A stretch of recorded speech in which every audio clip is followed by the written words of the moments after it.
think it was a great win for us Saturday, but we have to move quickly to the next game, and we have Rutgers coming in here tomorrow. As you know, how I think and how most coaches do think, every game is very important, and every game you must play your best to try and win. So we're preparing for that every minute yesterday and today, and it's going to be a challenge, as all games are. So that's our only focus right now. One more game on the schedule, and we'll do our best. Karras has had more testing. Things continue to go in the right direction, but he is not ready to play yet.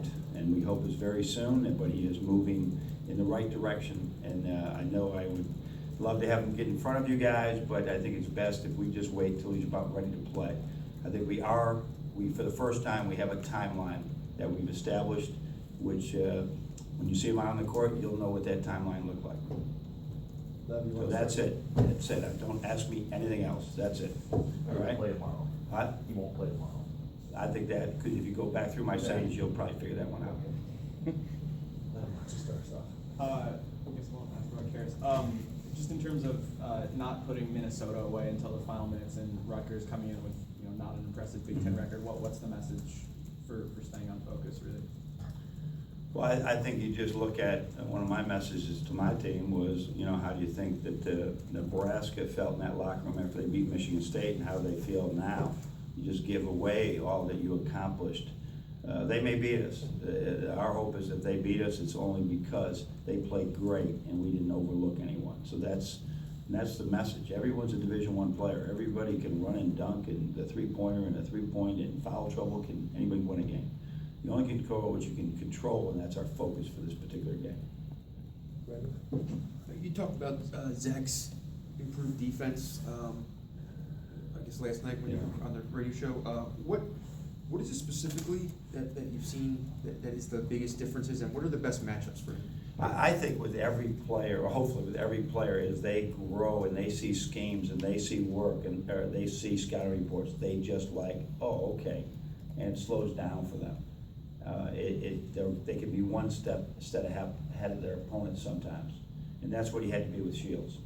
But right now, he post defense and all these things, the toughness. He's got a great toughness about him when he's out there guarding in the post, or if he's caught in a switch sometimes. So it is something we got to keep an eye on, because that is taxing when you're down wrestling with another big guy, and now we're playing a lot through you.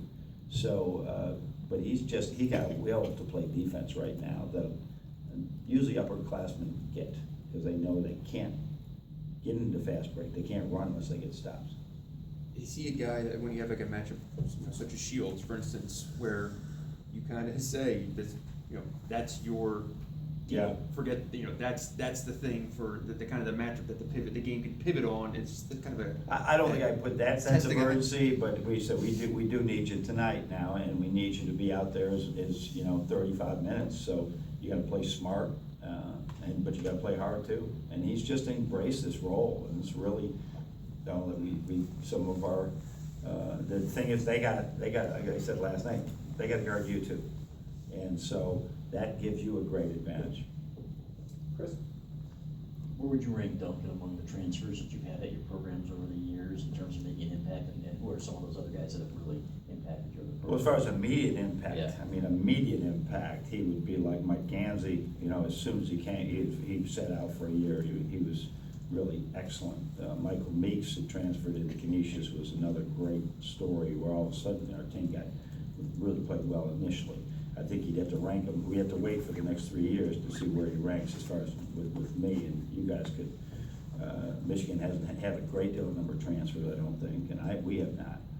So it is something that has really worked out really well. And that was one of the reasons that we did take him, is that year to sit out to get him stronger and develop and learn our system. That was really part of the package there, that sit out year was going to be great for him. And I can't imagine that you would have expected to have this level of success. No, not. You don't know how anybody's going to do over time. I obviously thought he could play for us and probably be in that rotation or starting early, somewhere in there. But no, I'd never expected this type of just performances some days. So if I thought he was going to backcourt dunk somebody on somebody, that wasn't in the original package that we got. But he could certainly, and the way he's also improved his defense. You can see it right now in rebounding.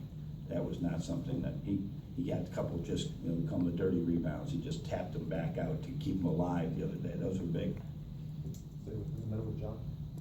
On Mark Denal, is there something that you can identify that just kind of triggered his uptick in play at the start of the Big Ten season? And are there aspects of the game that maybe he's doing better than he ever has since he's been here at this point? If you look at his offensive rebounding numbers right now, it's at the top. It would be at the top of the league. If they just charted offensive rebounding, that he's getting 3.5, I think, a game. And in limited minutes, I looked at this rebound of someone else, and they had as many rebounds. And I looked at the minute one. Wait a minute, one's played 200, one's played 400, and they had the same number of offense. He is just working his tail off for the dirty rebounds, for the ball that nobody else can get. And that's really been the biggest thing. He's controlling what he can control. I think he probably came in here thinking he was going to shoot a bunch of threes, right? And that's the way he was going to get on the court. And defense was, just something that you had to play. He likes playing defense, and for a center, it is not an easy task. They're the last line of defense. So we go here to Tom. Back to Duncan, was there a point this year, early in the season, before the season, last year even, where you did start to believe he was going to make that kind of impact?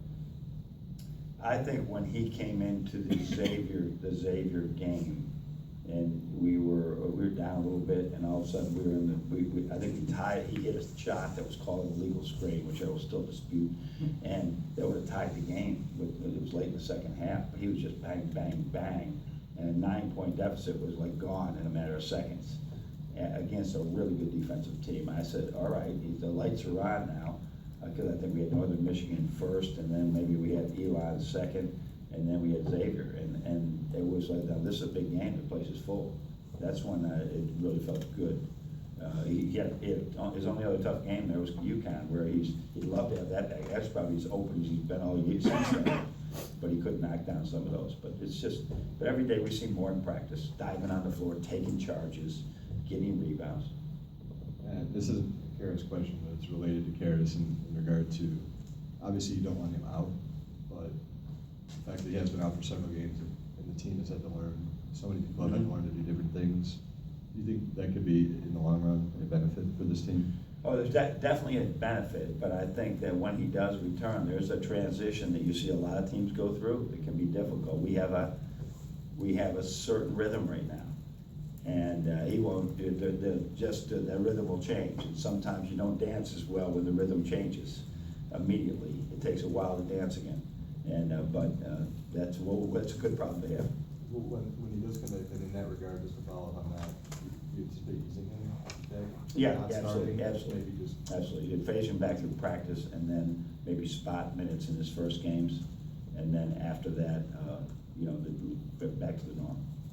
A little bit more on Zach and kind of what Brandon was getting. Last minute on the radio show, you also mentioned, that everyone's so focused on the offense, and his offensive production, but obviously he can do a lot of things on offense as well. Is that a balance that you're trying to, like how much the tiredness on defense versus what he can give you? Yeah, we have to, people are doing some things against us, and we're almost in this chess match about, all right, how do we get open against this?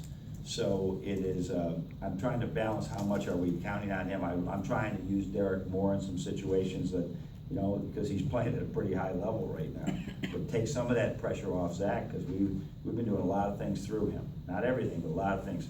Trying to establish that, well, these are Muhammad's plays, these are Duncan's plays, and when we need to give just Zach a rest on offense too, because he was on a great roll there in that game. And he's playing 2 guard, he's playing 3-man, he's playing 4-man, he's playing a lot of positions. And last week he had 22 here in the midweek game, and then he had obviously less on the weekend. Is that something that he's going to maybe alternate based on the situation? Well, he had 5 assists and no turnovers and a bunch of rebounds, and he shut down Shields. So I think that the points are, not something he cares about at that time. So it's just a matter of what they gave us.